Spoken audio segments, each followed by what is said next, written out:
Well, hello everybody. This is Bud, and I welcome you to another day in the Lifelong Vlog Blog Challenge.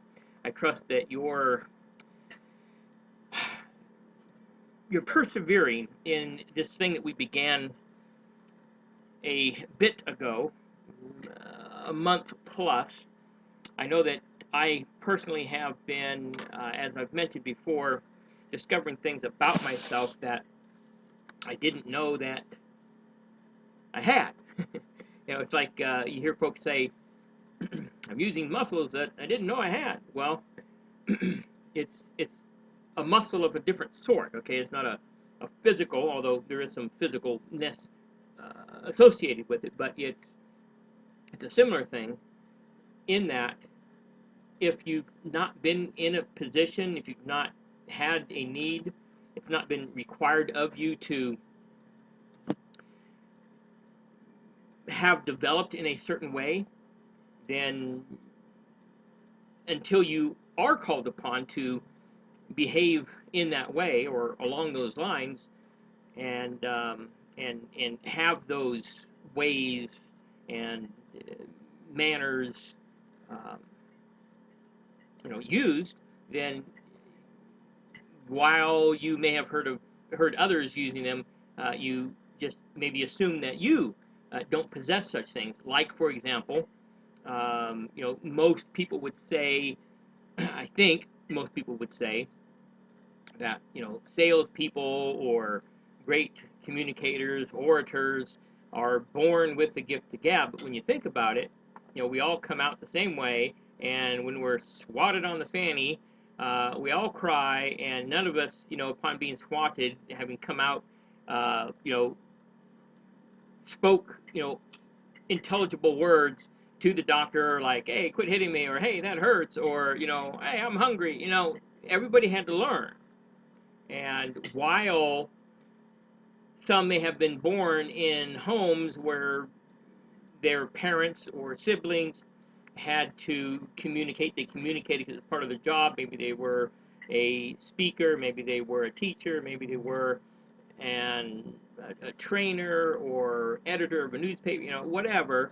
Um, Maybe they had a lot of discussions around the table. They read books, they shared things, what have you.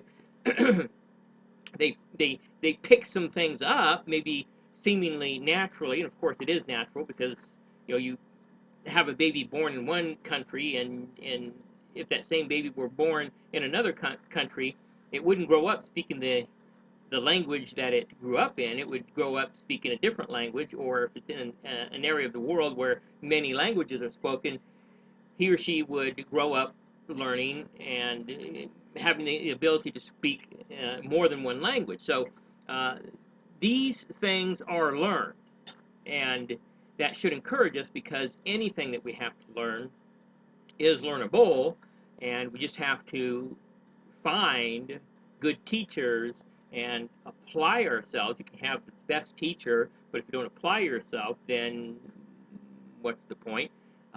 Conversely, you can have poor teachers, but apply yourself, and you'll do better, likely do better than the individual who has the good teachers, but who does not apply themselves. So, and if there's not a good teacher or any teachers around, I know people who looking around, who upon looking around and not finding a teacher to teach them what they wanted to learn, they just went out and learned it themselves. Okay, and then they became a teacher.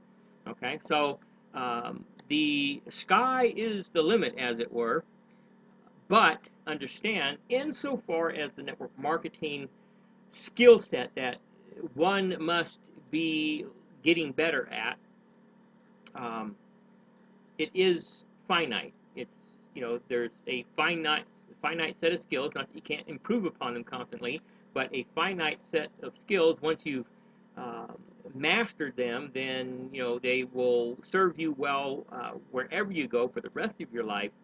But and also, it's not like going to school to be a doctor or going to school to be a lawyer or nurse or anything else, where you have to wait until you graduate and get your lambskin before you can go apply and start earning some money to then pay down your debt. But here, you're actually, as you're getting better, you're more successful in getting what? People to sign up as customers, people to come on board as representatives or associates or whatever you call them, and you are being paid more as you are getting better. Okay, and it gets easier, and so it's more fun, and you're teaching others and helping them what? Get what they need because you're helping them to learn, you're training them, they're getting better, it's getting easier for them, it's getting fun for them, they're able to duplicate that down, and you're helping them and down and down and down. Okay, words of encouragement, I trust. Anyway, my typing results for today: 16 words per minute, 14.3 error percentage, in a time of 7 minutes, 45 seconds. Okay, I'm about ready to head out the door and go meet with some folks, so we're going to call it a day. We look forward to the next time we can spend time together. Hopefully that will be as soon as tomorrow, but if not, then hopefully sooner than later. But until then, this is me, as it always is, signing off to you, whoever you may be. Goodbye.